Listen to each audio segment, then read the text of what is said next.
Welcome back to our mini blog. তো আমার ছিল জিভা থেকে একটা অক্ষয় তৃতীয়ার শ্যুট, তো তাই জন্য আমি দিদির সাথে বেরিয়ে পড়েছিলাম। আর যেহেতু শাড়ি পরেছিলাম তাই আমরা ক্যাবে গিয়েছিলাম। তো ওখানে শ্যুটের ক্লিপগুলো পরে ভিডিওতে আসবে। তারপরে আমার যে ফ্রেন্ডটাকে বুক করেছিলাম সে আমার কিছু বাইরেও ছবি তুলে দিচ্ছিলো।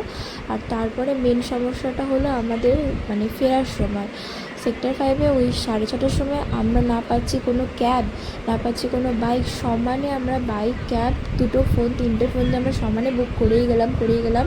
আমরা ফেয়ার বাড়িয়ে যাচ্ছি, তারপরও ক্যান্সেল করে দিচ্ছে। মানে দেখতে পাচ্ছি পাশেই সব মানে ড্রাইভার্সগুলো রয়েছে, তারা ক্যান্সেল করে দিচ্ছে।